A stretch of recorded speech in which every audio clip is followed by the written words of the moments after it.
What's going on, ladies and gentlemen? My name is Kevin Jackwoods. This is the Kaged Review, and this is my review for The Amazing Spider-Man.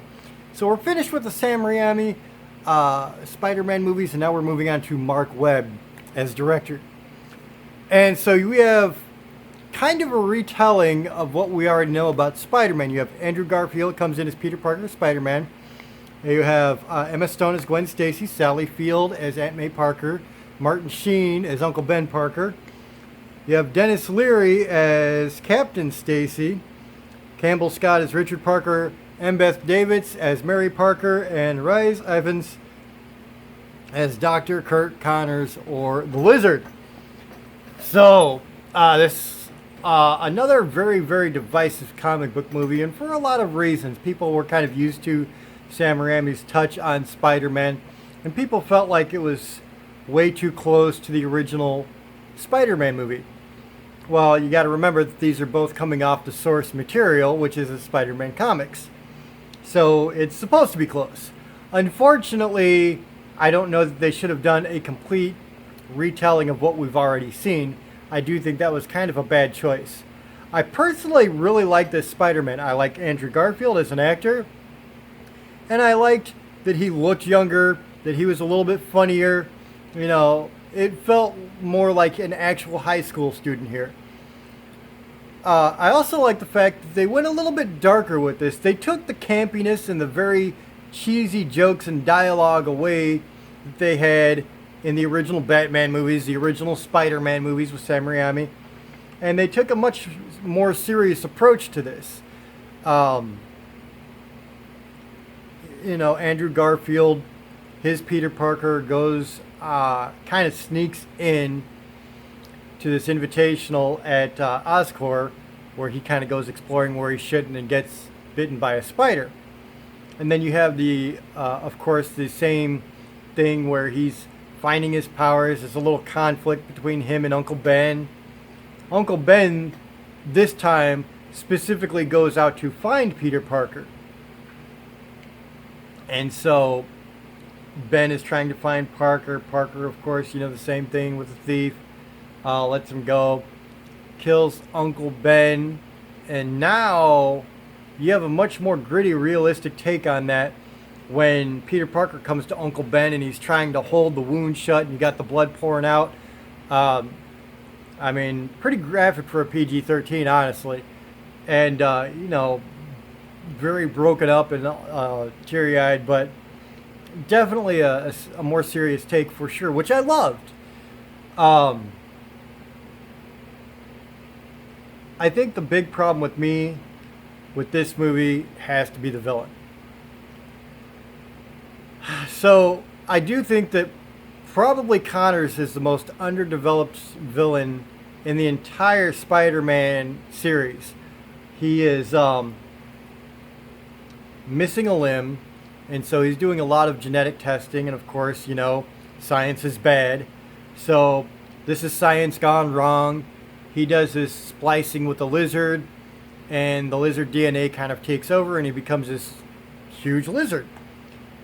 And it makes him mentally unbalanced, which is kind of also a retelling of Spider-Man 1. You had Norman Osborn kind of going psychotic when he took the serum. Well, now you have Kurt Connors going kind of psychotic when he takes this serum.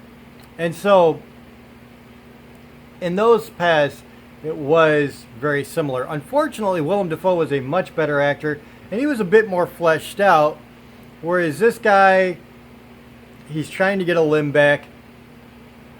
He takes the serum, he goes kind of crazy, and then he plots to use this serum and expose it to New York City and just make everybody these giant lizards, which really made no sense in the grand scheme of things. It really left a big question mark there as to why that would happen, why he would want to do that in the first place.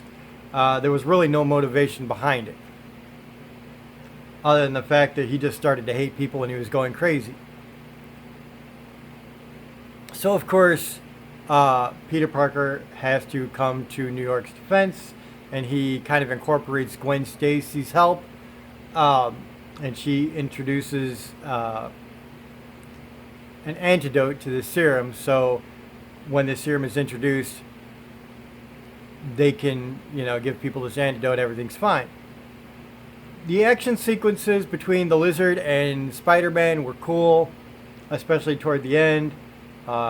Spider-Man saved this one construction worker's son. So the construction worker at the end lines up a bunch of cranes so that he can swing through the city to get to where he's going. That was, it was visually alright,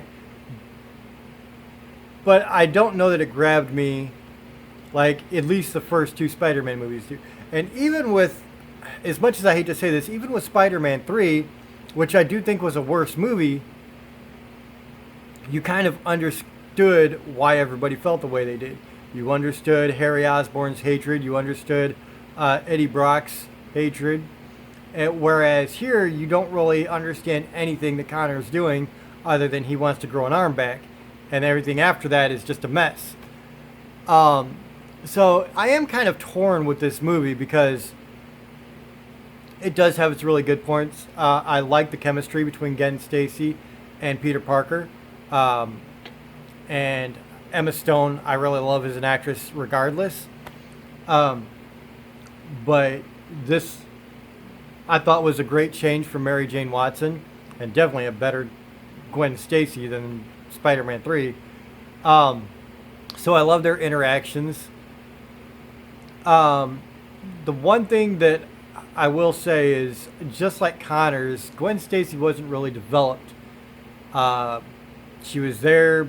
She liked Peter. Peter liked her, but that was it. Dennis Leary played Captain Stacy, who initially was trying to take down Spider-Man, but then Peter Parker reveals himself to Captain Stacy when he has to take down the Lizard. And so they kind of work together to take down the Lizard. And then, of course, Captain Stacy gets killed by the Lizard. So that has a big effect, obviously, on Gwen. So overall, the movie was choppy, but it did have some really good points to it. I really do like the development with Peter Parker. I thought it was really good. You do get some backstory with his family, his father. Not a lot. You get a little bit more in the second movie, but I thought it was kind of cool that they did go a little bit deeper. Aunt May was just like this figure trying to be the voice of reason for Peter Parker, and she's always worried about him, and he's always coming in late and looking a mess. So that didn't really do much for me. So overall, things that I really liked, better than the entire first Spider-Man trilogy, more realistic taking away the cheesiness, the raw visuals with Ben Parker, but then you have a very weak villain. You have kind of a weak supporting friend there in Gwen Stacy. She wasn't developed that much. And so there were those issues. And I will add one more issue that I had with this movie is that Peter Parker, once he gets his powers, shows them off several times that would be like obvious giveaways that like, okay, this guy has got to be Spider-Man. And no one questioned it. It was just too easy with that. So overall, to wrap this in a bun, I'm going to give it a 6.5 out of 10. It was above average. I liked it. It was enjoyable. It's not really a whole lot that we hadn't seen before for the first half, and the second half could have been done better. So that's kind of where I'm at with the movie. So ladies and gentlemen, let me know what you think in the comments. If you enjoyed this, hit the like button, subscribe, and share. My name is Kevin Jackowitz, Kaged Nation, out.